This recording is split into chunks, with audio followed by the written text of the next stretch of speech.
Hello, hi guys, it's Inam Ghafoor here with the Samsung Galaxy S5. We're going to take a look at how easily you can root your handset. But before we begin, I just want to point out that neither myself, Samsung or Google take any responsibility for anything that may go wrong during this process. So do proceed at your own risk. And as ever, when doing any sort of flashing or rooting on any handset, do make sure you've got a backup of any important data just in case. I'll just show you what I'm running first of all. So we head over into the settings and then scroll down to About Device. Now from here you can see I'm running Android KitKat version 4.4.2 and my model number is SM-G900F. The F stands for European variant.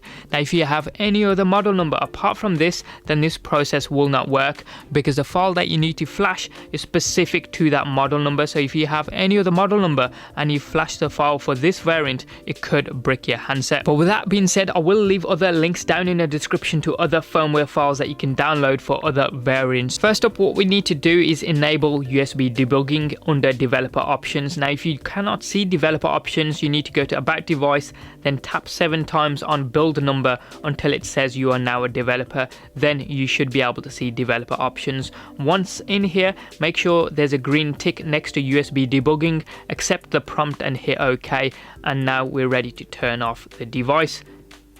So it's vibrated to say it's off. So here we go, volume down, power button and the home button simultaneously until we get to the download mode, and boom, here we go.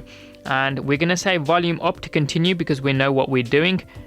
And then what we need to do is plug the device into our computer using a micro USB cable. As you can see in the top right hand corner of my screen, I've got the zip file that I've downloaded from the link in the description, and the file name begins with CF autoroot and then ends in the model number G900F.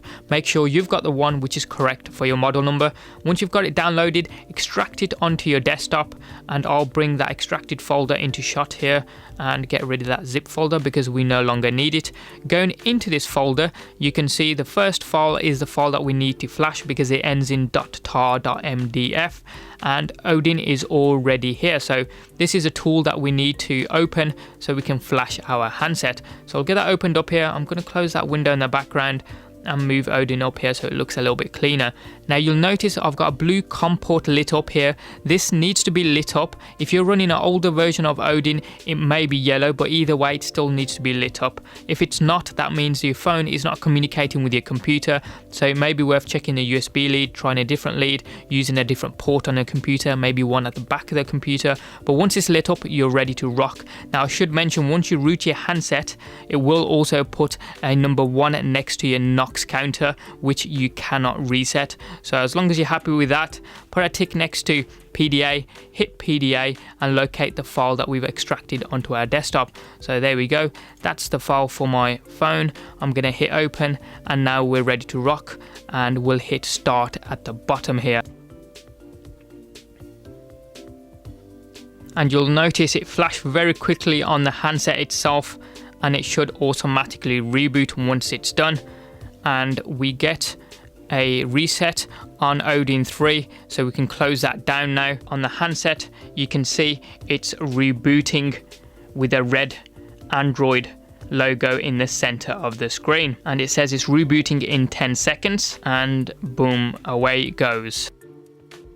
We've got to a lock screen here and it's finished booting up, so we don't need the computer, so we'll get rid of the USB lead and then close the flap here because otherwise the phone will keep on asking us to close it. So we're going to unlock the S5, and what you need to do is go to the Play Store and download a free application called Root Checker, and I've got that one. It's completely free, doesn't cost you a penny, and it's just a way to check if your handset has actually been rooted. So we'll hit verify root and it says please wait for root checker, and super user request pops up, so we'll hit grant, and that should be it. It goes, congratulations, this device has now root access. So that's how easily you can root your Samsung Galaxy S5. As ever, any comments or questions you guys have got, hit them up in the comment section down below there. Give us a thumbs up if you like this video and a like what you saw, and if you found it informative, then please do give us a like. And if you haven't yet done so, hit that subscribe button just down there. It doesn't cost you a single penny, and you can also check out some of our forthcoming videos. Thanks for watching, have a wicked day, and we'll see you next time.